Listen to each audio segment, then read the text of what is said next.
Good afternoon to all of you. आज हम बात करेंगे इन्वायरमेंट के बारे में। इन्वायरमेंट मतलब आप सभी को पता ही होगा, पर्यावरण। और पर्यावरण शब्द दो शब्दों से मिलकर बना है, परि धन आवरण। परि मतलब होता है चारों ओर, आवरण मतलब जो घेरे हुए हैं, जो हमें चारों ओर से घेरे हुए हैं, उसे ही पर्यावरण या वातावरण कहते हैं।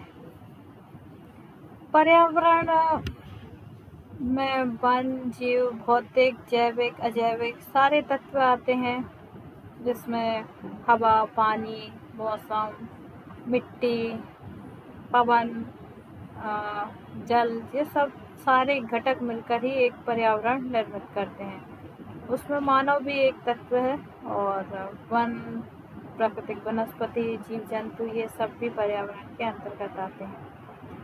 आज पर्यावरण की कंडीशन बहुत ही बद से बदतर होती जा रही है, क्योंकि हमने जितने संसाधन है उन सभी का दोहन किया है, और अति दोहन से जो उनका जो बेनिफिट था उससे ज़्यादा हमसे हमें नुकसान हुआ है। तो आज हम बात करेंगे कि प्राचीन काल में प्रकृति और मानव के बीच में भावनात्मक संबंध था। जो प्रकृति थी और जो मानव था उनके बीच में एक रिलेशन था। जैसे कि अपने यहाँ हिंदू कल्चर में पेड़ पौधों की, जीव जंतुओं की पूजा की जाती है। उनको एक ईश्वरीय शक्ति के रूप में भी मान्यता दी है। मानव अत्यंत कृतज्ञ भाव से प्रकृति के उपहारों को ग्रहण करता था।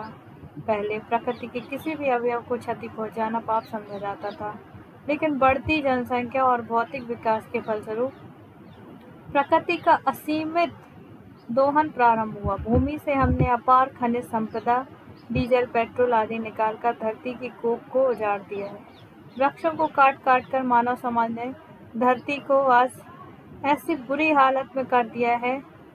वन्य जीवों के प्राकृतिक आवास वनों को काटने, उनका लगातार दोहन करने से वनों का कम होना और पृथ्वी का जो तापमान का स्तर है वो भी लगातार बढ़ता जा रहा है।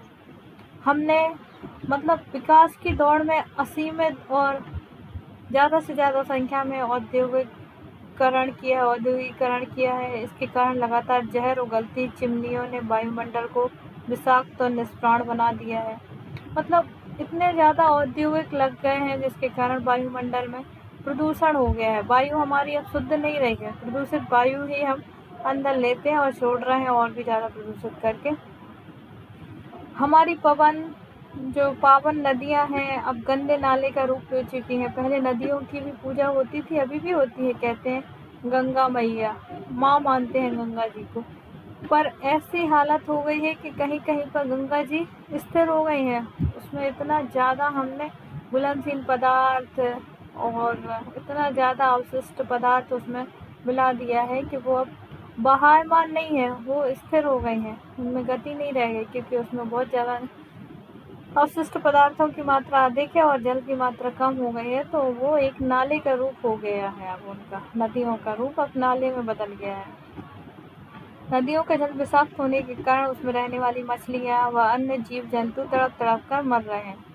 बढ़ते ध्वनि प्रदूषण से कानों के पर्दों पर लगातार घातक प्रभाव पड़ रहा है। आज आप देखिए, शायद ही है एक या कुछ घर होंगे जिनके घर में गाड़ी ना हो, 4 व्हीलर ना हो तो 2 व्हीलर तो हर किसी के पास है।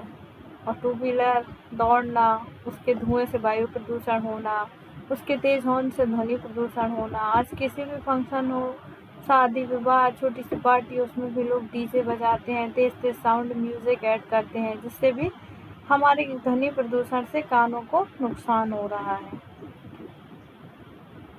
लगातार घातक और रासायनिक पदार्थों का उपयोग करके हम अत्यधिक मात्रा में उत्पादन बढ़ाना चाहते हैं। इससे भी मृदा का प्रदूषण बढ़ता जा रहा है धीरे धीरे। पृथ्वी पर अम्लीय वर्षा का प्रकोप भी धीरे धीरे बढ़ता जा रहा है, तथा लगातार तापक्रम बढ़ने से पहाड़ों की बर्फ पिघल रही है, जिससे पृथ्वी का अस्तित्व संकटग्रस्त होता जा रहा है। पर्यावरण प्रदूषण विभिन्न घातक स्वरूपों में विद्यमान है, जो मानव सभ्यता के अस्तित्व को चुनौती दे रहा है। स्थिति आज यहाँ तक आ गई है कि सृष्टि का भविष्य संकटग्रस्त है। बहुत सारे प्रदूषण होते हैं, जो आपको पता ही होगा, वायु प्रदूषण, मृदा प्रदूषण, जल प्रदूषण, ध्वनि प्रदूषण, अपशिष्ट पदार्थ प्रदूषण, रेडियो एक्टिव प्रदूषण। आज हमने विकास की दौड़ में बहुत कुछ खो दिया है और हम अभी भी अगर सजग नहीं हुए तो और भी ज़्यादा नुकसान होता जाएगा।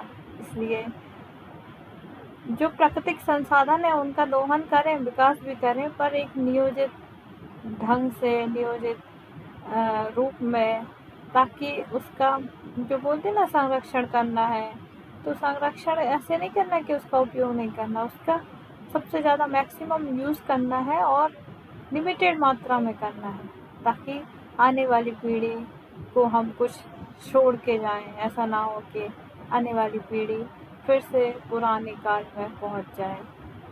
थैंक यू, धन्यवाद।